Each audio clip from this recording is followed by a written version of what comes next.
Okay. Hello, cats and kittens. Orewa Jose Yoroshiku.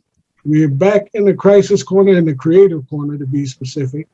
And I'm live with two of my partners here. First, let me introduce Dre from it's Big, Brutal Planet. Brutal Planet. I keep getting ready to say Big It's hard, Planet. yeah. It's too many to remember. I keep thinking Big Planet, right? Brutal Planet. It is Dre Da Brute. Say hey, Dre. What's happening, everybody?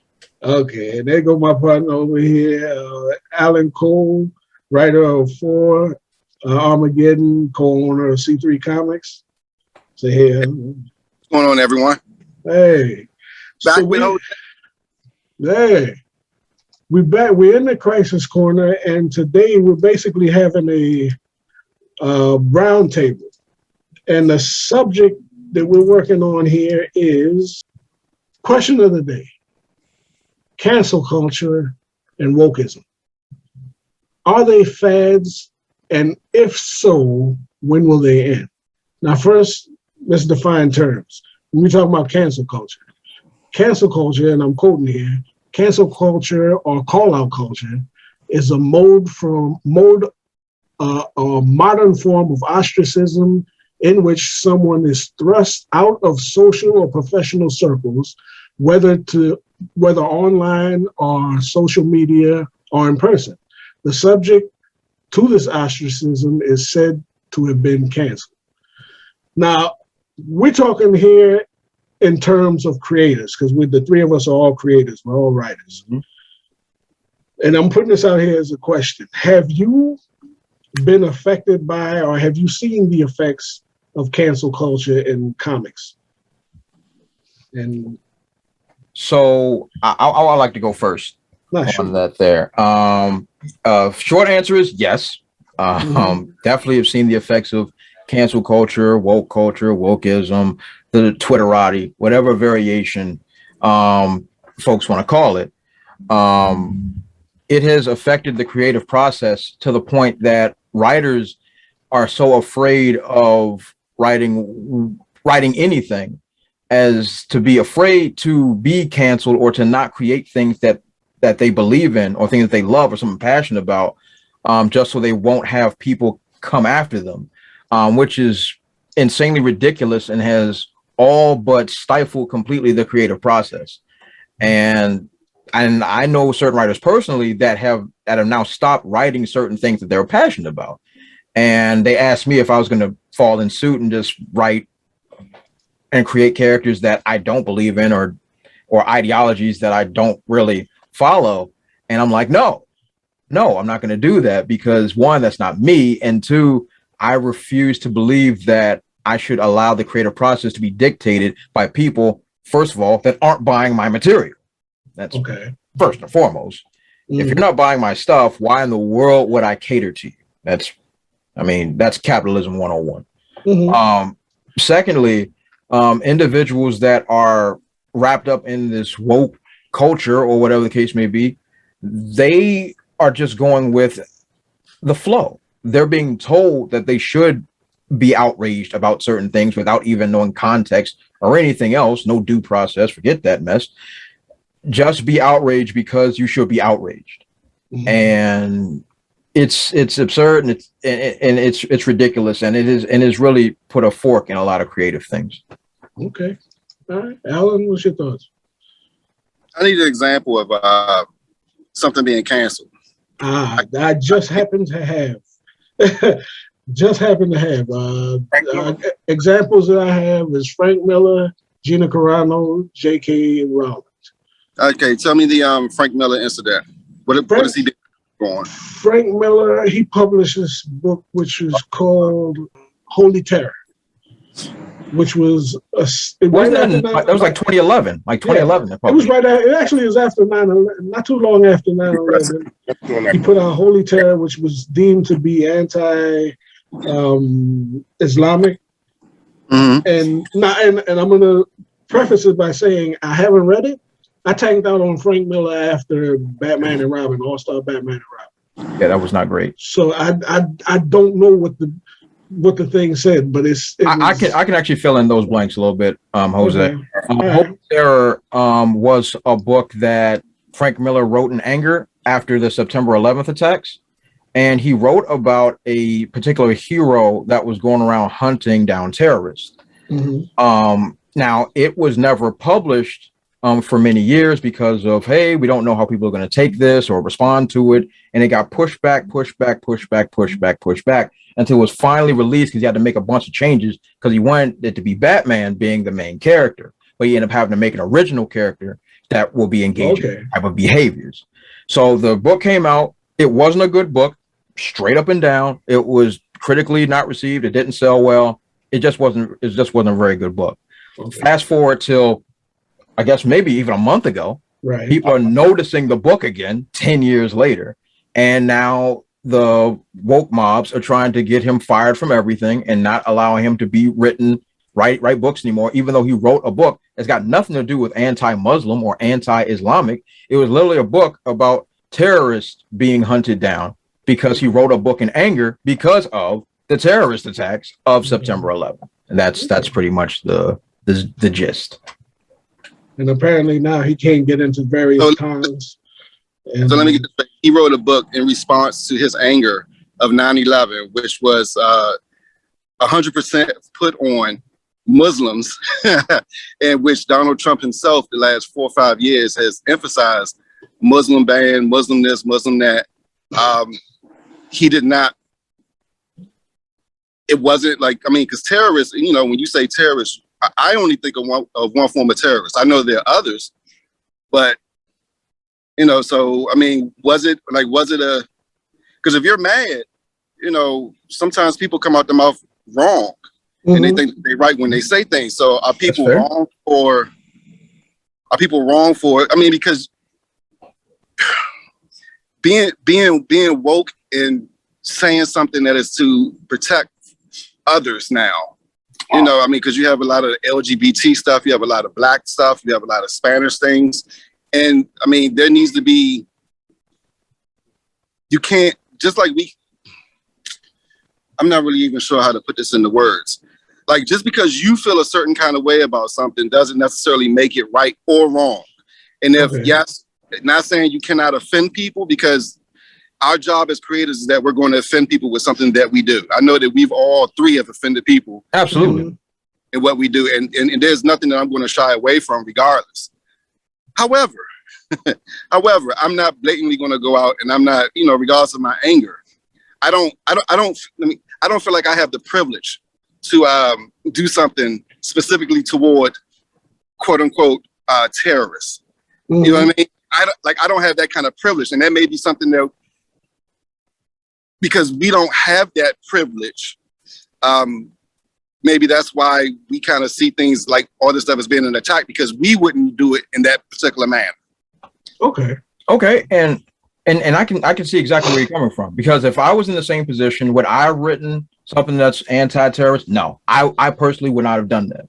And like you said, do I believe that I would have the privilege to do certain like that without outrageous backlash? No, I personally don't think that.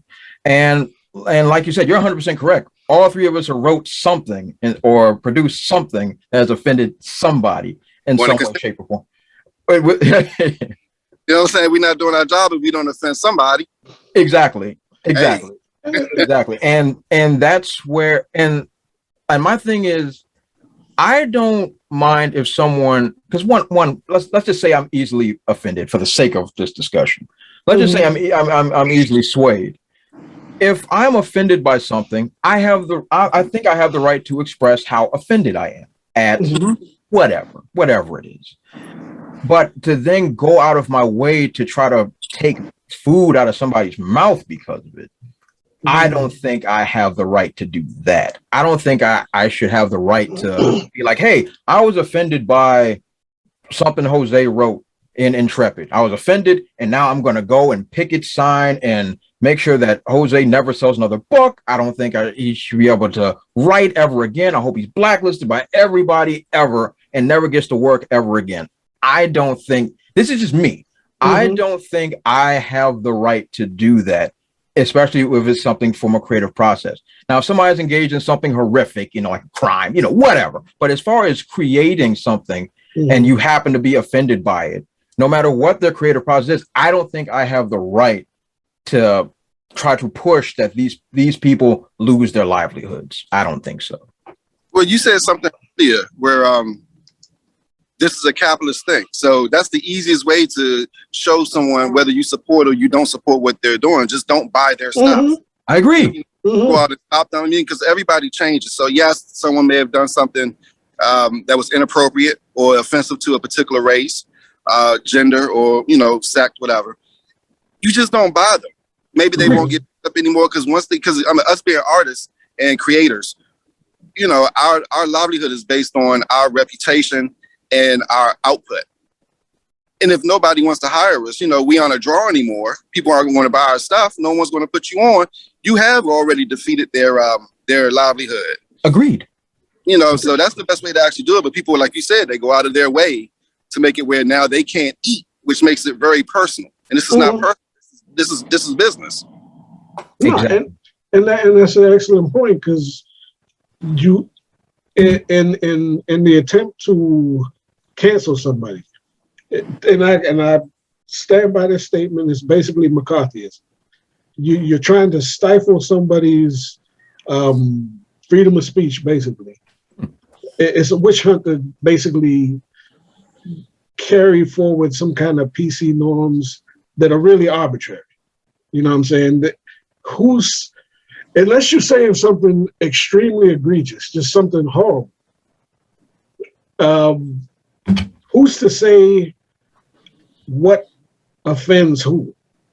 You know what I'm saying? And to what extent? And should you be kept from saying that? Or should you just, like you said, just don't buy and go on about your business? I mean, when you stifle somebody, you're basically saying you're making the decision for everybody that this person can't speak. Exactly.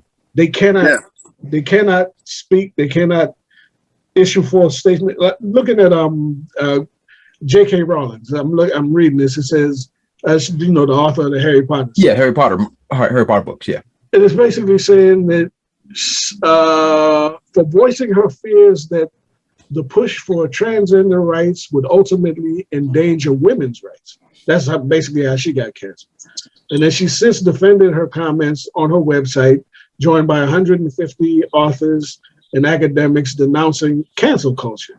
These actions have only further infuriated her critics, who called for a boycott of her books from her publisher, and for her publisher to stop paying her royalties.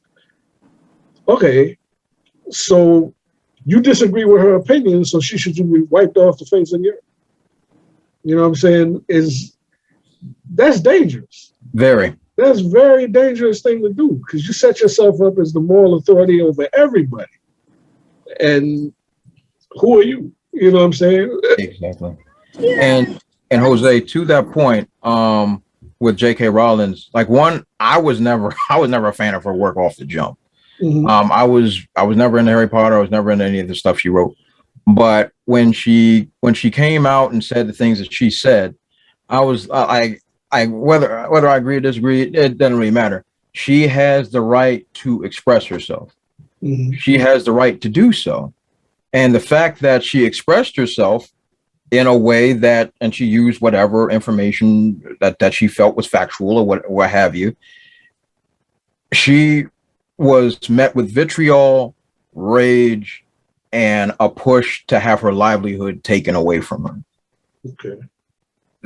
Whether you agree or disagree with her thoughts, feelings, politics, everyone should have the right to live their craft.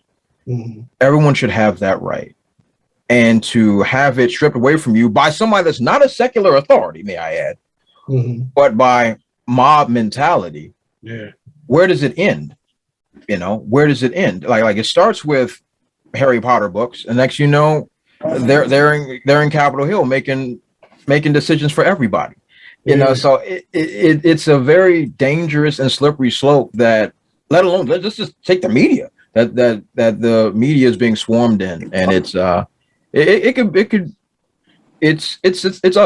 It's ugly, and it's wild. Now, my question, I didn't really follow her. I remember hearing some slight comments about something that she had said about something. Right. Pertaining to what you guys are talking to.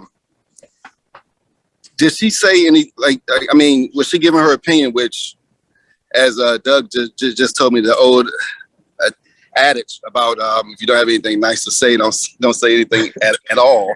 But what was her purpose of what was her purpose of saying something? Because cancel culture works in both ways. Like if it doesn't affect you negatively, because I'm not understanding how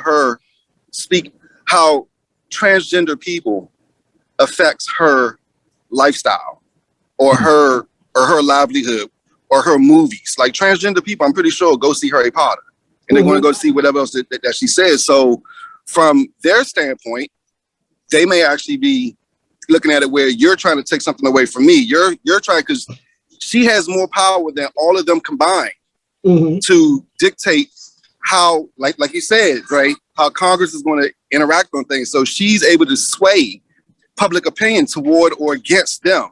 And if she didn't really want to do that, then she could have just kept her mouth shut like everybody else that hadn't said anything about it yet. So now becomes the question. You've tried to destroy or take away or stop us from getting what we want to get, which may or may not affect her. So we should do the same thing. So now it starts to get on like a whole petty tip. You're doing this, and I'm going to do this, because what other recourse do they have? Now here's the interesting thing about this.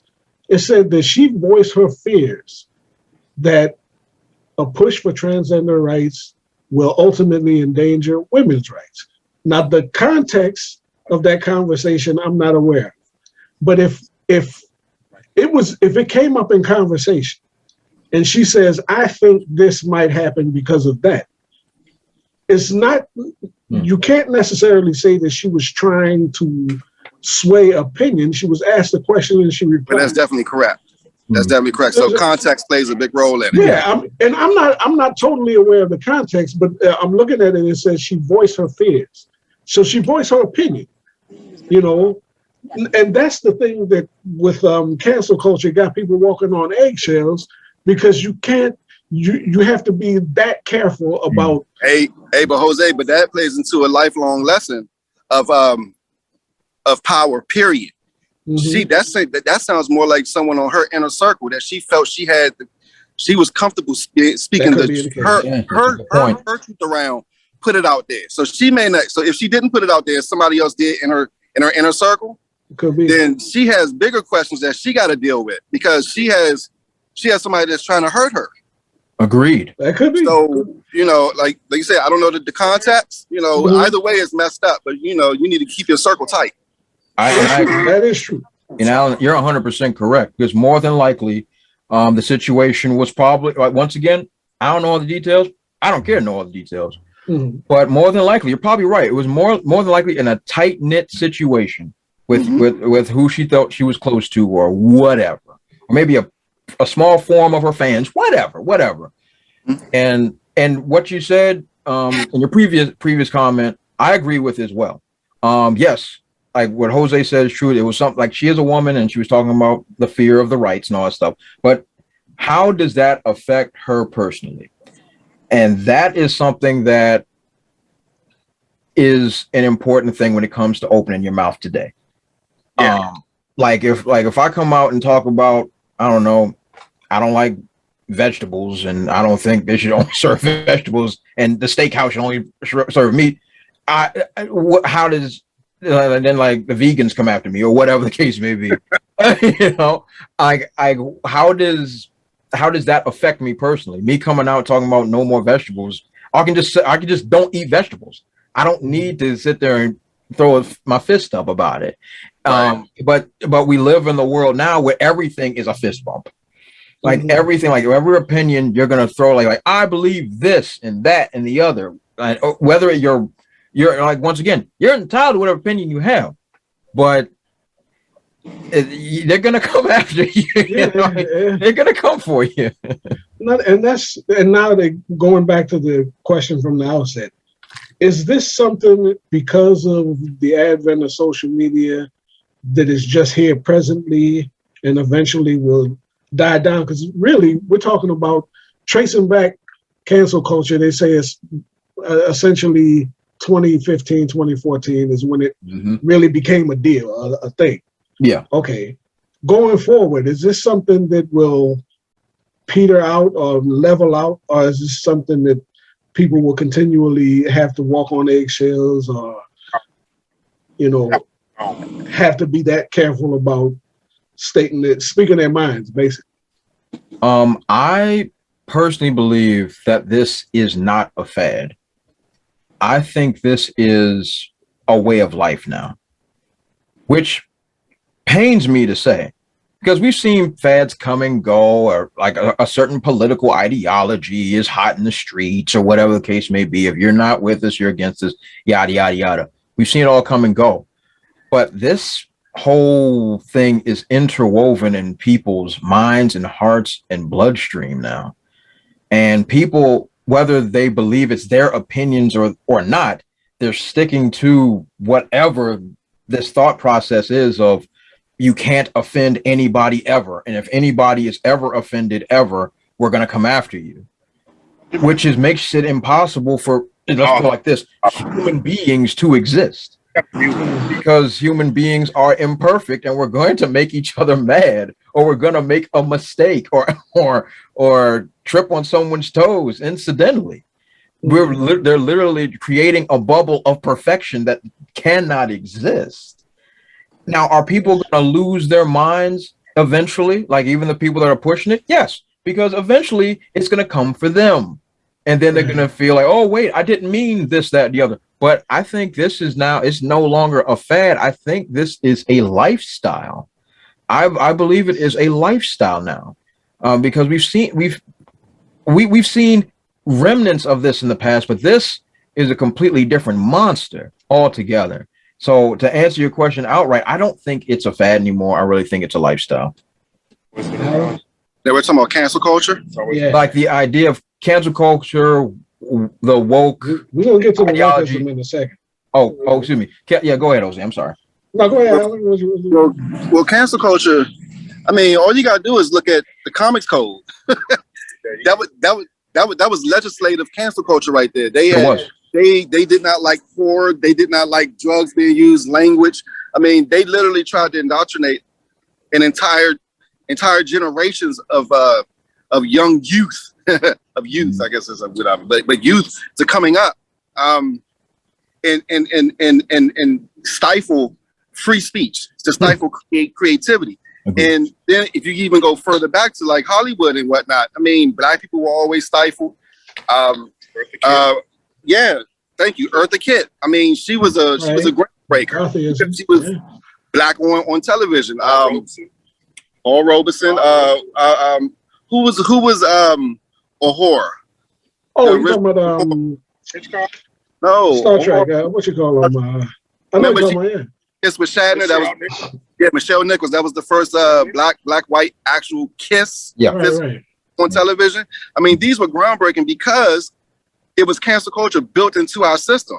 So it's built in. The main difference right now is that so everyone is trying to scratch and claw their way into the spotlight so that they can put their foot down. They can plant their flag on the moon and be like, we here now.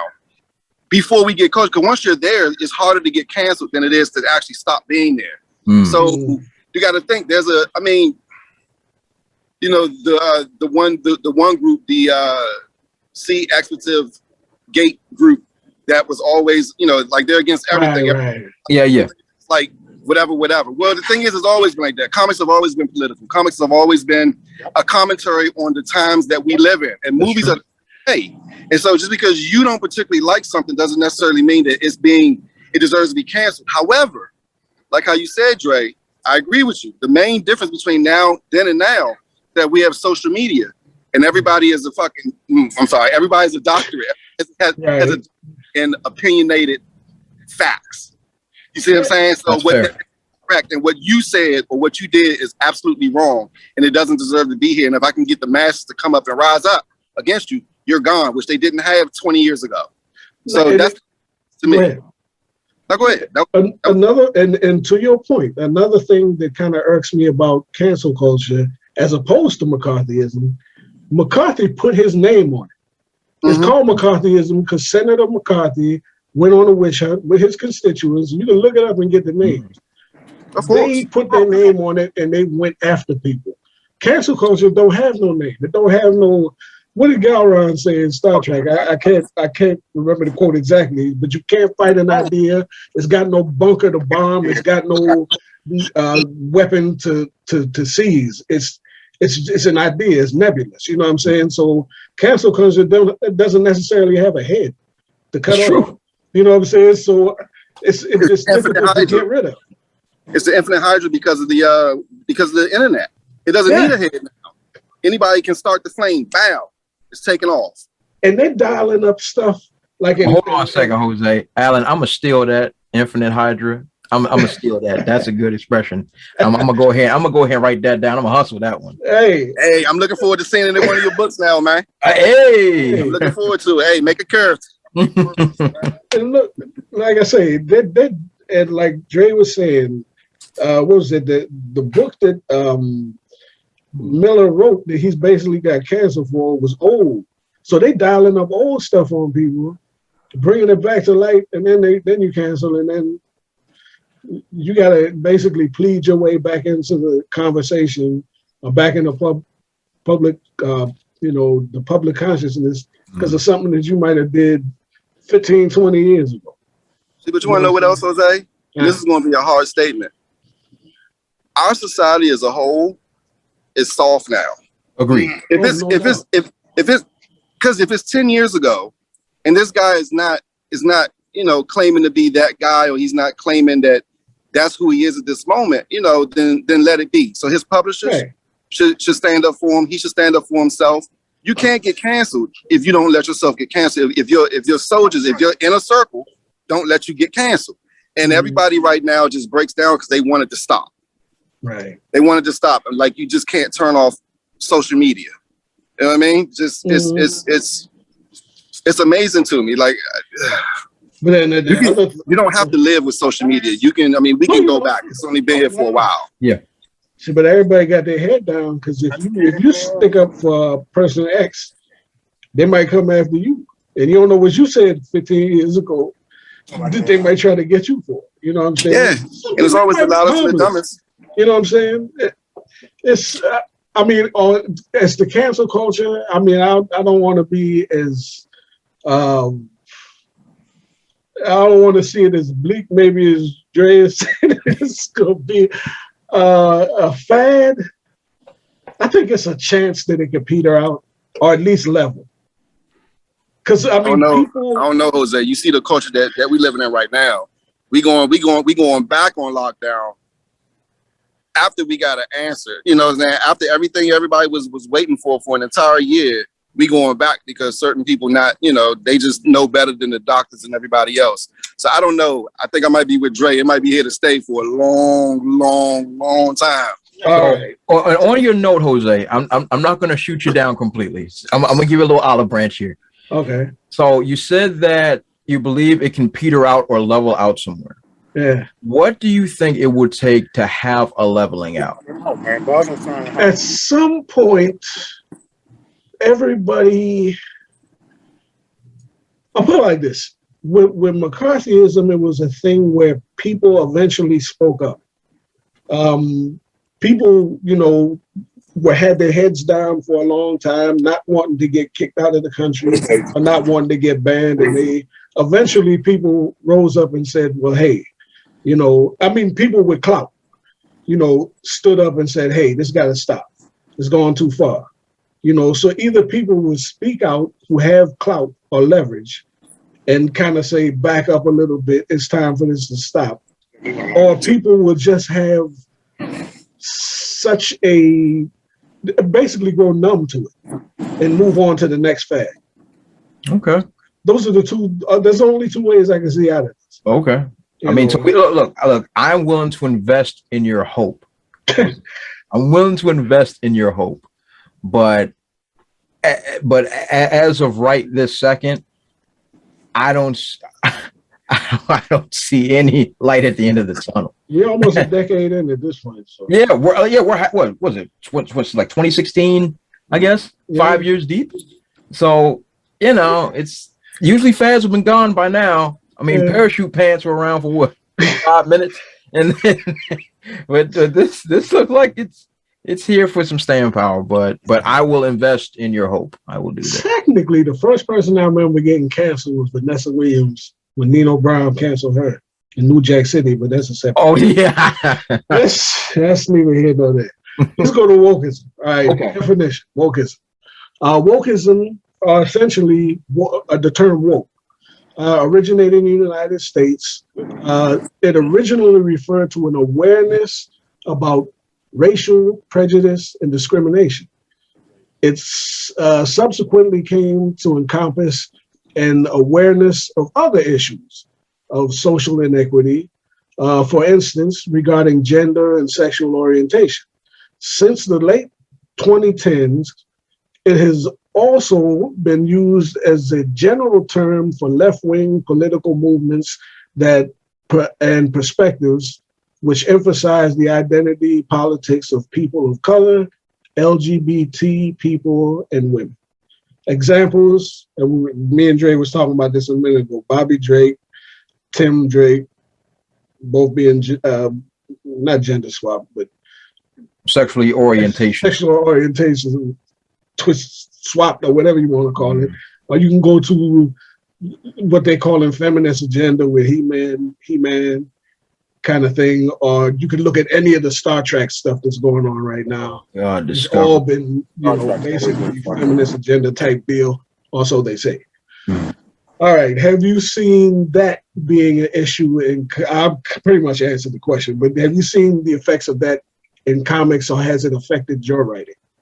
Either. So that's a twofold question. Has it affected my writing? Not whatsoever. Okay. Because I believe in true diversity, if I can explain for a hot second. Sure. What I believe is being pushed today is what's called inclusion. So cool. And inclusion and diversity.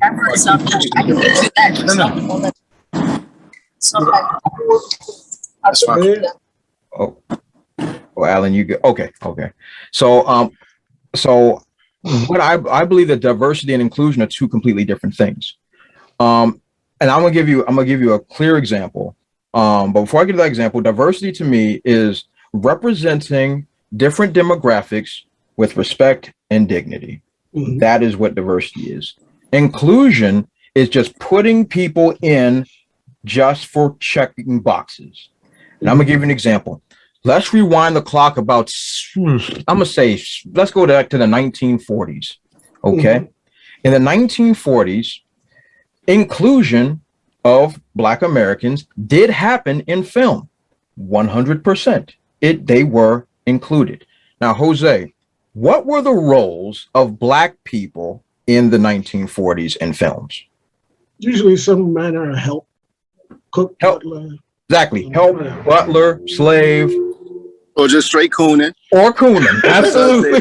There's that too. Exactly. Master Negro, I'm sorry. Exactly. No, you're good. Yeah, absolutely correct. Those are the only roles that people of color are going to have.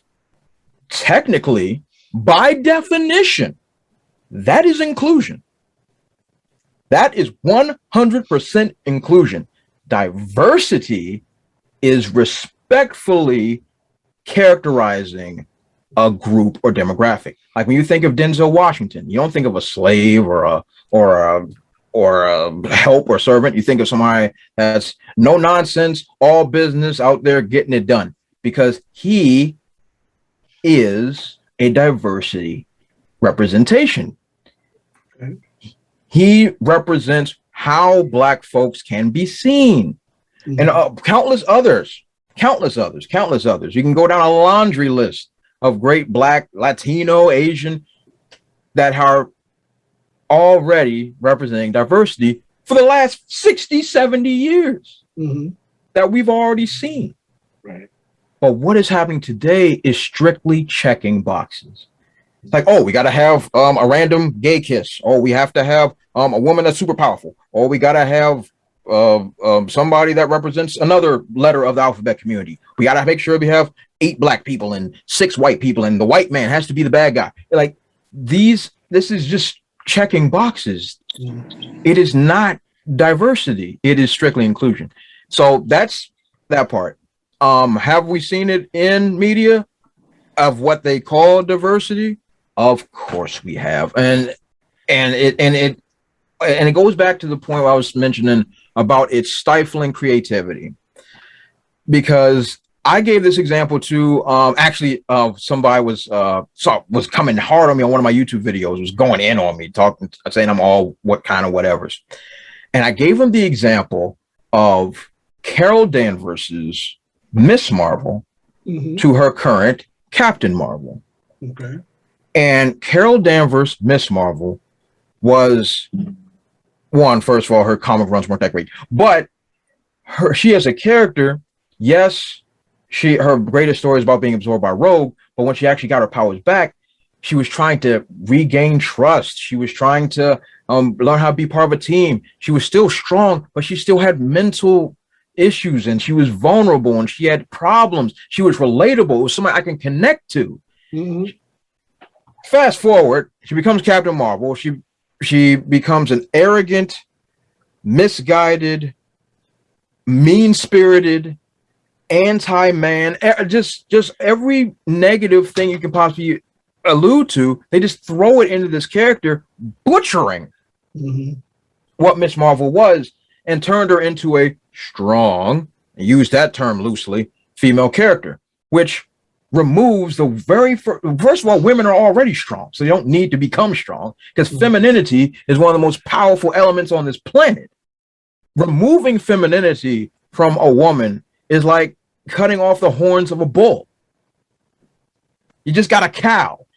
All right. So removing femininity is making them more masculine. That's not strength. That's not strength at all. So I know I got on a tangent. I'm sorry. I'm sorry. I got on a tangent. I'm sorry about that. But it just really irks me. It just really irks me that, like especially from a creative standpoint, as someone that likes writing women, to see what they have done to them is an abomination.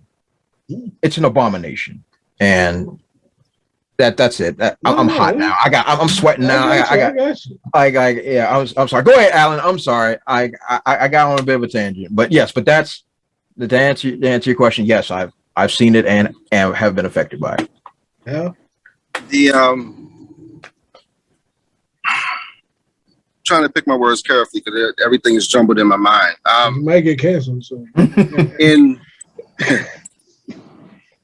Inclusion directly leads to representation. And by that, I mean, there will be no representation unless there was inclusion. And unfortunately, it seems like that's the cycle that we have to go through, because unless you had those black people in the early 20s, 30s, cooning, because remember, our first inclusion wasn't even with us. It was with, blackface. It was white people doing blackface. That was the actual black person in there. And so you get the inclusion is like a Trojan horse. It allows you to get comfortable to the point where you think that you know everything about those people or that sect or whatever the case is, and then you find out that there's a trove of just magnificence outside of it. So what ends up happening? You start getting your Denzel Washingtons, your Lawrence Fishburnes. So the way was paid for them because of inclusion. So even though inclusion on its surface is a very bad thing, if you aren't already part of that circle, then inclusion is if inclusion is the best you can get at the moment, you take that baton and you run with it as fast as you can, because somewhere down the line, you're going to get your representation, which means from our standpoint, representation is not just the presentation, it is also the production. So you need Black people behind the camera, you need Black creators, you need Black filmmakers, Black directors, Black finances. So you need those people that actually understand you and not just can go out and research. Like I appreciate what Stan Lee and Jack Kirby did, where Black Panther. Oh, they told him that. Oh, you need to put more white people in the book, and he put the KKK in. I appreciate. Huh? It wasn't Jack Kirby. Who was that? I can't think. I thought Jack Kirby McGregor. that. I think that was McGregor. No, that was McGregor. That came years later. We're gonna have to fact check that. Okay. We're gonna have to fact check that. We're gonna have to Right. fact check and check that Don one. McGregor. But didn't do it. Doug's our resident. Doug's our But the point- resident historian. So I Exactly, Doug is there. So that's damn. Now I lost my train of thought. But anyway, the thing with like Captain Marvel, Mm-hmm. it's so I'm gonna say this. I took it as because I agree with you. I don't want to say I'm a guy's guy, so I try not to step into like those femininity kind of things. I got It's you. more it's more appeasing for me to see a feminine female. It's more appeasing for me. That's just not my type. It's not my preference. However, if you take it from the context, and this is how I took it from the context of the story, her origins were back in the 80s for the movie. For the movie, because I actually was hoping that they would have gone with the first one or the second one. Who was it? The one that was the black one that was in Secret War. Monica Rambeau? Miss Marvel, I think they Was called. Miss I think they called Marvel. it Captain Marvel 2. She was Captain Marvel 2, but she goes by a different name now. Yeah, what was that name, Jose? I think you said it. You talking about Monica Rambeau? Yeah, Monica Rambeau. Yeah, Monica Rambeau. Yeah. Monica Oh Rambeau. yeah. Yeah, So, and they put her in WandaVision. Yeah. Yeah, they put her in WandaVision. So I would have preferred that, but Right. I appreciate the fact that they slipped her in through the back door for another show that got premiere exposure doing that. So, that's much appreciated. However, to go back to Captain Marvel, during the 80s, she was a fighter pilot. Right. So back in those days, I'm going to assume that they had to fight, to claw their way up to that rank to get respect, because you always know females, they can't be on the front line. They can't do this. I mean, we still go through that stuff right now. So Agreed. her personality to me set. It was annoying. It made her annoying. Oh, it made her so annoying. And to me, that made the movie that much less enjoyable. Because she's not a pleasant character at all. I was very glad when Thanos smacked her off the screen. Yeah, I mean, that was not the best part, but the fact that like you said, Dre, she came in there, she was cocky, arrogant, and yes, she could back it up, but then she got smacked off of there when she got hit with that Power Stone. So, and then we didn't see her no more to the end of the movie. You know what I mean? He knocked her out the battle for real. So if they can make it work with the context, because a lot of things we have to go back and get and put context to, like how you mentioned earlier, Jose.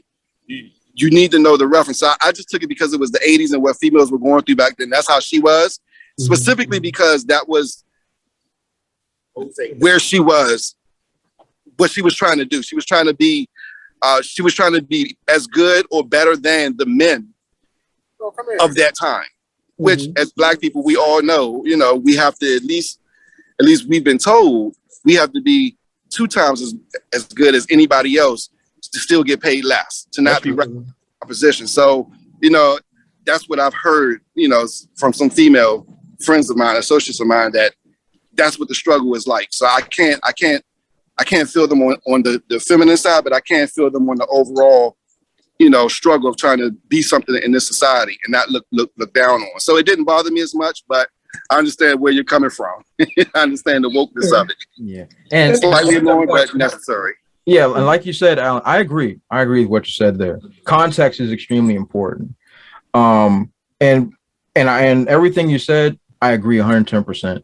I think it bothered me even more so, just for that character in particular, is because she was the character we were supposed to be rooting for, and she was the protagonist, and it just bothered me. I'm just like, aren't I supposed to be cheering for you? And I'm like, but there's nothing you're giving me that wants me to see you succeed, and it's becoming a trend, a negative trend when it comes to creativity, of having our characters be jerks And especially, unfortunately, our female characters are jerks or arrogant and mean and nasty, and Well, but they want to cheer, and it just bothers me. Well, look at it this way. So I didn't like Captain Marvel for the main fact that they told you were supposed to like her. Mhm. And you can't tell somebody how they're going to react to something. So she's a good guy. She's this, she's that. She's the first Avenger, technically, yada, yada, yada. Her person, they wrote her horribly. And, and the way that Brie Larson portrayed her was how she was written, but it was horrible. Now, and, you know, both of you guys are into anime. Right. You have somebody like, I'm pretty sure you guys have seen Berserk, right? Yeah, of course. Yeah. So Berserk, Guts, his character is made to not be liked. He's an unrelatable character in all manner of the words. Now, he does some cool things and everything, but what humanizes him, what actually brings out his real personality, what makes you like him are the people that are around him. Yes. And she didn't have that. She had some of it. She had some of it. But the core of it, because it was based on her and it wasn't really, you know, it was only 2 hours to like get to know her. And they had to explain everything else and connect her to the universe. It was bad. Maybe if it was a series, maybe it would have, you know, to be able to connect to her personality and those people around her that actually make her who she is as an individual, not Captain Marvel, then it would have been better. But in general, in general, the stories that are produced here as opposed to, you know, over in Japan aren't really privy to, excellence in characterization and character development. You know, you do it enough for the plot and that's it. Or that's what the trend seems to be. So yeah, that's I just like that movie so much. It is the worst Marvel movie. It's terrible. It's right It's at the bottom. terrible. And I think what you're talking about is kind of the problem with the whole wokeism thing is that whoever they try to put over, I mean, you wind up with a bunch of Mary Sues and a bunch of, you know, people who are not likable and not believable. I mean, you got people that they got no struggle, they got no hero's journey. They pretty much start out as heroes from the get-go. You don't see them, you see no progression. And people don't know how to put over the people that they're trying to, you know, prop up. I think like you don't get a Ellen Ripley. Ellen Ripley to me is like the greatest I love female her. hero of all times because she struggled. You know, she wasn't even a mainline fighter. I can't remember what her job was on the Nostromo, but I don't even think she was a soldier. But she knuckled up when she had to and did what she had to do. That's heroism. Yes. Coming in hot and just destroying everybody like Rey and Star Wars. That ain't no hero's journey. That's just some nonsense. Don't mention That was a horrible story too. Oh God. Yeah, they're trying to prop that don't make my life expectancy shrink. That's what I'm saying. That jump was not good. The woke people are trying too hard to put people over in the wrong way. You know what I'm saying? Just for the sake of putting them over. And it could be gender, it could be whatever. You're just trying to say so-and-so is great and fantastic, the end. You know what I'm saying? So it's not, it got no traction. I think wokeism will go out before cancel culture. I agree. Because it's repulsive. You want to know what's interesting? You want to know what's interesting about it? I think wokeism, in the sense that we're talking about it, is actually more destructive than cancel culture. Cancel culture, to a big extent, you can cut it off. You know, I mean, you as an individual, you can cut it off. Like I said, a lot of it is just on social media, so you know, whatever. But somebody sat in a room. You know, somebody sat in a room, a board of a board, some money people that have not a creative bone in their body, sat in a room and said, "This is what we're going to do with this franchise, this Star Wars. Women is hot right now. Black people are hot, so we're going to put somebody in there. We're going to make him look like that he's going to be a Jedi in some kind of a latent Jedi, and then we're just going to put him to the side. We need some kind of fluffy animal or some kind of like, you know, lovable robot. Like these are things like I'm pretty sure there were bullet points that they needed Whereas when George Lucas created Star Wars, it was the true creative love that fosters these kind of stories that are endearing to their fans if they ever catch on. Business types and creative types do not mix for a reason, and because there are financial decisions to make, and all three of us running businesses understand if there ever became an instance where we had to make a decision, do we cut this book that we've put so much time and money in because, you know, it's getting so much pushback or it's not selling or whatever the case is, there's a different mindset that we have as opposed to actual businessmen that just look at numbers. And it is sad. You need those people just to look at, I mean, look at Zack Snyder's Justice League, and now they're doing the David Ayers, you know, they're vying for David Ayers cut because they realized the people up top, they decided this is what we're going to do. This is what this is going to be. And this is what you're going to like. And when people didn't like it, you know, and then it came out that, oh, it wasn't even those directors, those creators' true vision. And because that's a different type of wokeism. They wanted to be like, they wanted to be like the Marvel movie. So they said, you know what? This is not getting the money that we want. We want $1 billion per movie. So, you know, we want to change it to Deadpool and whatever else. So there's different kind of wokeism. That was a creative wokeism, which did not work. Like wokeism is very fake when you're in the creative field. It's very, very fake. It's very fabricated. You cannot manufacture the creative force. You can't. There's this quote that I think is very appropriate. There's a guy named Eric Hoffer. He said, every great cause begins as a movement, becomes a business, and eventually degenerates into a racket. And I think that's true in both senses because, especially like the term woke, it was not a pejorative term at the beginning. It was not a negative term. It was supposed to be like, it was about enlightenment and about, you know, enlightenment, you know, trying to raise the enlightenment towards a certain thing. But it just slid downhill and slid downhill until now it is what it is today. You know what I'm saying? So at this point, it's a racket in both senses. Cancel culture and wokeism. It's just rackets to either get somebody over or to, you know, be a gatekeeper, you know, to keep somebody out. You know what I mean? So, and it's really, I'm sorry, Jose, go ahead. Go ahead. No, you're good. Yeah, and I was just going to piggyback on what you said. It's really sad that it's evolved into that, excuse me, because when I first heard the term woke, I didn't even know what it meant. I was like, who's sleeping? I'm like, what's going on? Who? Woke? And then when it was first described to me, it was like, hey, it's about spotlighting people that have been pushed down or forgotten. And I'm like, hey, that's a good idea. Because from a creator's perspective, it happens all the time. And now you say, hey, we're going to focus on like Black writers and Latino writers or whoever else, creative people, and we're going to put the spotlight on them so they can be able to create their visions and stuff. I'm like, yo, I'm all in. Let Dreezy get a piece of that action. That sounds great. Fast forward 5 years. And it 100% a mob and degenerates. Something that could have been beautiful and that could have really skyrocketed everybody's industry has now crashed them all down.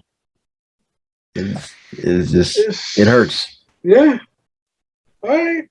Well, all right. So last call, wokeism, cancel culture. In my opinion, cancel culture may linger. Wokeism will eventually, cancel culture will fade. Wokeism, I think, it'll devour itself. The box office will take care of that. You know what I mean? Cancel culture is a little bit harder. You know what I'm saying? But if you keep putting out movies like Captain Marvel and keep doing like Kurtzman's Star Trek, it's going to devour itself. It won't survive. You know, and the box office will get rid of it and it'll mutate into something else. That's where I'm at. Any last thoughts? Okay, for me, Cancel culture is here to stay. Sorry, Jose. It's here to stay. But I believe, like you said, wokeism or woke, whatever, the woke mob, that will devour itself, like you said, because they've already canceled everybody they can, and now they're coming after each other. So they've already got rid of all their enemies. So I think that will end up disappearing. But I think the idea of freedom of that kind of speech that we've had previously, without consequence or whatever they want to call it, I believe that's here to stay. Okay. I actually don't know what to say because the way my mind works, like, so the best way I can describe it is I play chess, and one of the main things of playing chess that you're supposed to read into the future. You're supposed to determine the other person's, your opponent's moves before they do and plot it out. Think 6, 7, 10 moves ahead. I literally can't. The only thing I can do is move pieces and react to whatever the other person does. And with that being said, I have no idea if cancel culture or wokeism is going to be here. I just know that we have to deal with it regardless, whether it is or it isn't. So, you know, I just want to create. That's it. That's what. Hey, look, that's the sentiment of a lot of people. Yeah, I just want to do my job. You know, Come at me, you know, if you come at me, you know, then it begins. You know, it turns into something different. yeah. We haven't, you know, I haven't at least experienced that kind of come-uppance. So we'll deal with it when it happens, right? Yeah. And we're dealing with a country that you know, It's insane. you're talking about that lives on the edge. That brought up George Collins and Andrew Dice Clays and Richard Pryor's and people like that. You know what I'm saying? All Moonies of the group. May he rest in peace, man. On the edge. These cats, I mean, matter of fact, I was listening to an interview with Cat Williams, and he like kind of like has gone.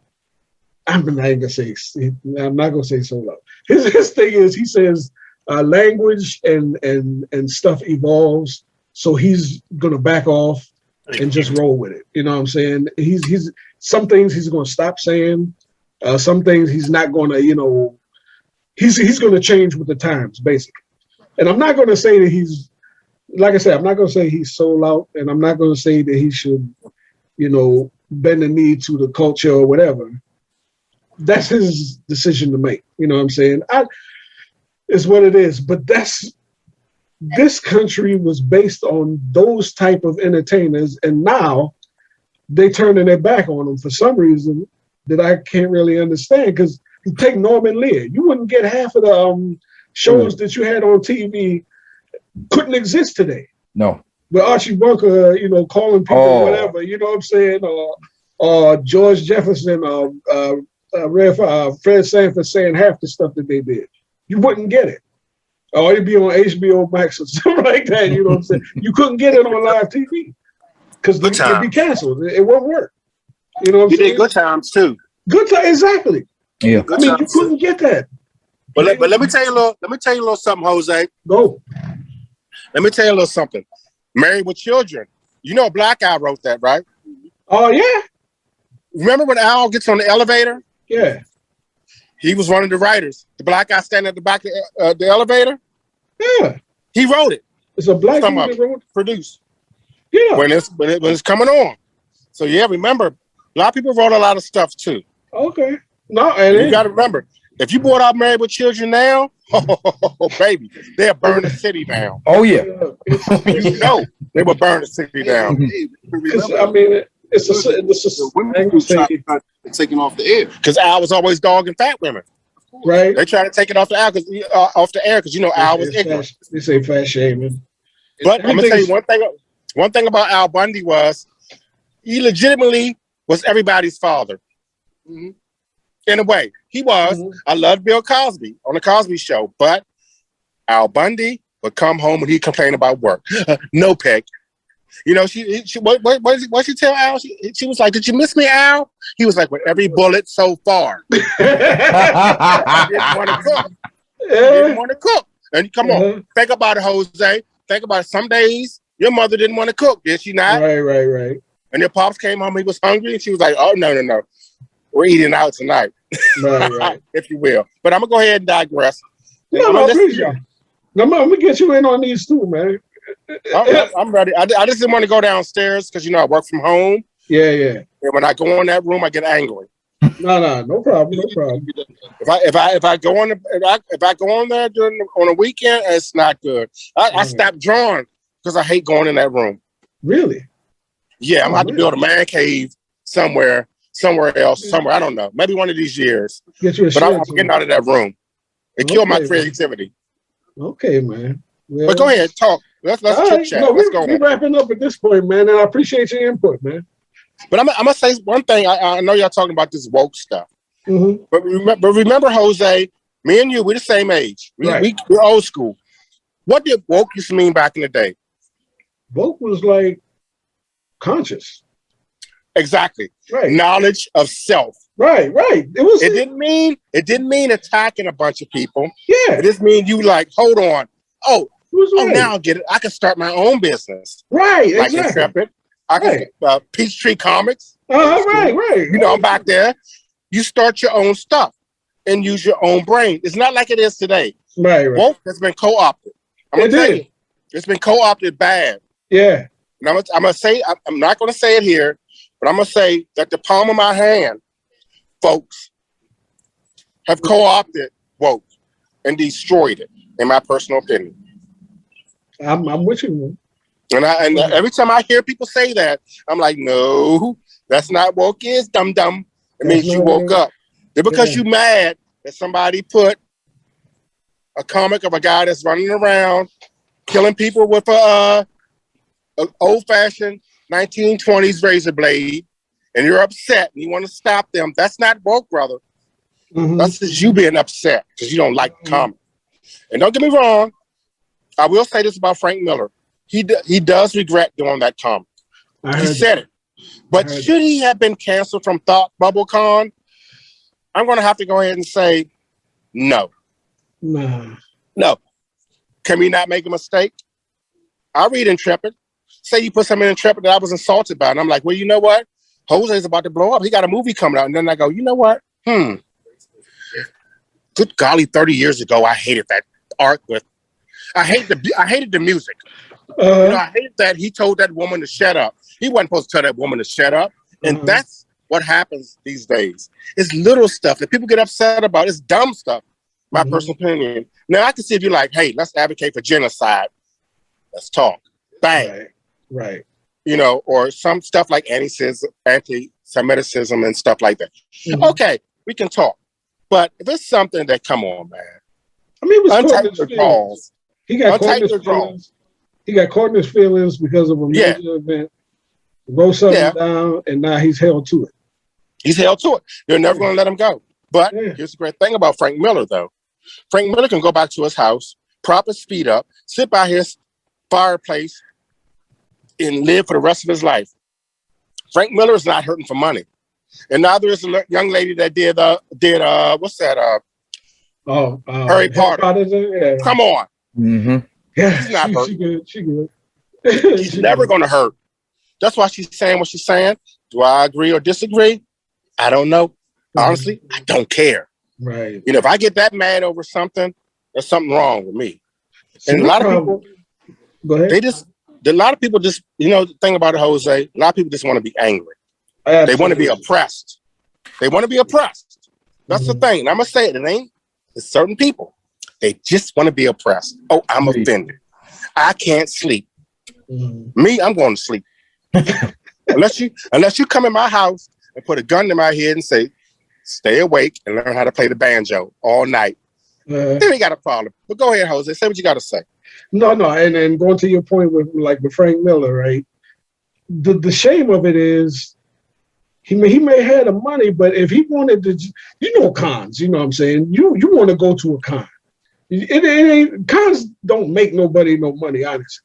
It's the experience. Mm-hmm. Going there and talking to people who been influenced by your book, shaking their Farmers hands, market. Yeah. Yes. And people want him there, and he wants to be there, but he can't go because whatever. And here's the sad thing about it is, from my understanding, Frank Miller's a nice guy.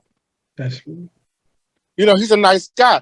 And sometimes we do get in our feelings. We put out a book or whatever. He got in his feelings. He said he regretted it. But hold on, we can't forgive you, Frank, because we're mad at you now. Yeah. Give that man a break. He was angry. Mm-hmm. Frank is an old guy now. Let that man have his peace. Don't get mad at him. If it's like, say you offended me 10 years ago, or you bullied me in high school, and I see you come up with a comic book, and I'm like, oh, Jose pushed me down. He slapped my lunch tray out of my hand 35 years ago. And they go, we're gonna cancel Jose because he's a jerk. And it's wrong. Because what do they call it? What is it? What the word I'm looking for? Personal growth. Hello. Let me tell you a little something. I grew up with a guy. He was slinging around the N-word. He was horrible. A horrible person. Ran into him a few years ago on Facebook. I friended him. A marvel. The dude's personal growth. He grew. So what if I held him to the standards I did when I was in high school? And say I was a movie producer and I held him to that. I'd be dirty dog wrong because the man has improved. He's a family man. He's a great guy. He's magnificent. And I even told him, I said, oh my God, I said, personal growth is good on you. And he changed. He said he went across country. He came back. He said his whole attitude changed. I said, see, personal growth. And people don't allow for that. Look what they did to Sinead O'Connor. Jose, you was around. Right. Tore that picture up. Look how they did her. They did her something dirty for years. But you crushed that poor lady. But she was right, though. Look at all them back. I'm not going to say nothing. I'm going to leave it alone. But y'all know, look at them bodies they got out there. Look what was happening. Feel me? Yeah. All right, she was right. But I'm going to behave. I'm going to put Alan back on here. Okay. But you know me. I'm feeling good. I'm out here on the new deck. I'm chilling. So I'm going to behave. Appreciate it, man. All right. Anytime. All right, bro. All right. So, I appreciate both of y'all and Doug being on. We went over the topic, and I'm cool with the results. Yeah, this appreciate y'all time. Yeah, absolutely. Anytime, Jose. Right. I'm down to whenever. All right, man. Just holler at me. All right. You fading out a little bit, Alan. All right. Definitely friends as always, man. Anybody want to plug anything before we go? Always C3 Comics and Trumpet for Armageddon. No One to Save. Showing double feature. You go to www.c3comics.com. Purchase, sign up. You get PDF. Thank you very much, Dre, for reviewing. Issue number 8. Man. Oh, no problem. That was fantastic. Yeah. No problem. I enjoyed it. It's a great read. It's really good. Something you want to plug, Dre? Yeah. Follow me on all my social media platforms at TheBrute00 on all of them. Instagram, Twitter, Facebook, name it. It's all the same. Spinwiz.com, the Spinwiz app. Download Trouble the Rhythm Within. Part 5 is out now. So definitely check it out. And if you haven't checked out the other ones, check out 1 through 4 too, baby. Go ahead and give it a look. All right, then. So here from the Crisis Corner, Creative Corner, appreciate y'all checking this out. Leave your comments. What's your thoughts on the subject? Until next time, stay loose.